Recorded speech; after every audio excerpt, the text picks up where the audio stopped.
A ship without its crew is just steel and rivets. But the USS Cyclops carried more than cargo. It carried lives, hopes, and voices that would soon fall silent. When the Cyclops left Brazil in February 1918, 309 people were aboard. Most were enlisted U.S. Navy sailors, but others included civilian technicians, engineers, and a few passengers returning home. Naval rosters preserved in the U.S. National Archives reveal names from 34 American states. Young men in their 20s, veterans in their 40s, immigrants chasing a better life. They represented a cross-section of a nation at war, and a generation destined never to be found again. Among the last traces of the Cyclops are letters mailed from Rio de Janeiro and Salvador, just days before departure. Many arrived in the U.S. weeks after the ship's disappearance, their writers already presumed dead.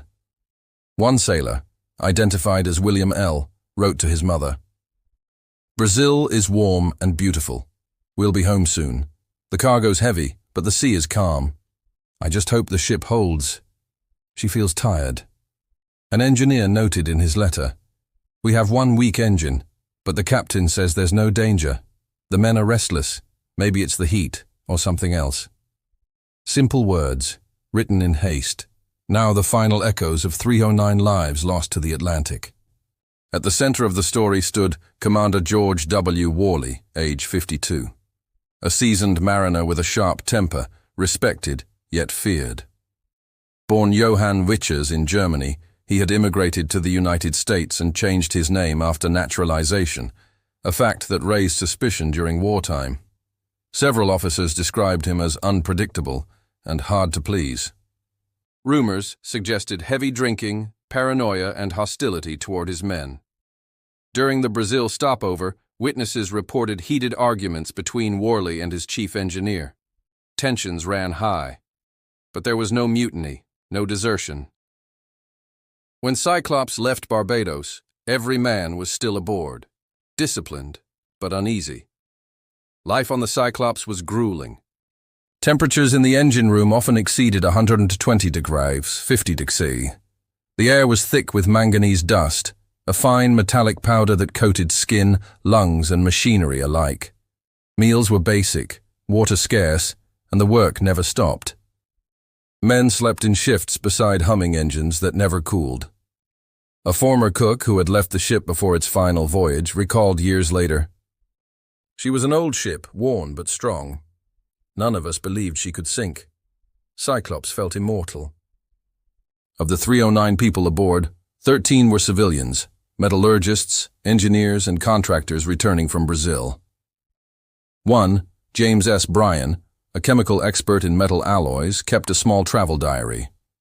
His last entry, dated February 28, 1918, read simply, "The sea is calm, but the ship feels heavy in spirit." Another passenger, John F. Decker, had been added to the roster at the last moment. Navy clerks confirmed his name only after the ship vanished, proof of how hurried and overloaded the voyage had become. In the months after the disappearance, rumors spread across the U.S. press. Some accused Captain Worley, a German-born officer, of defecting to the enemy. Others whispered of mutiny, espionage, or sabotage. But none of these theories fit the evidence. No distress call. No trace of wreckage. And German naval records from World War I contain no record of an attack on a ship resembling the Cyclops in that region. Families of the missing men protested the insinuations. "Our son did not die a traitor," wrote Mary Smith, mother of a 23-year-old sailor, in a letter to the Baltimore Sun, 1919. "He died serving the sea." For families across America, the loss was devastating. For months, telegrams carried the same stark message: missing at sea, presumed lost. Some wives refused to accept it. Newspapers told of widows who kept lamps burning in their windows every night, hoping to guide their husbands home. Children grew up believing their fathers might still be out there. Official Navy correspondence from 1922 shows that dozens of families were still requesting updates or compensation. Each response was the same: no additional information available. When the final Navy report was issued in 1919, all 309 names appeared together, undivided by rank or role. But careful review revealed errors, several misspellings, missing initials, even duplicate entries. It seemed the ship's own records had been incomplete before it ever left Brazil. Some historians believe this points to broader issues within the Navy's logistics system, or perhaps an effort to quietly close a case that embarrassed the fleet.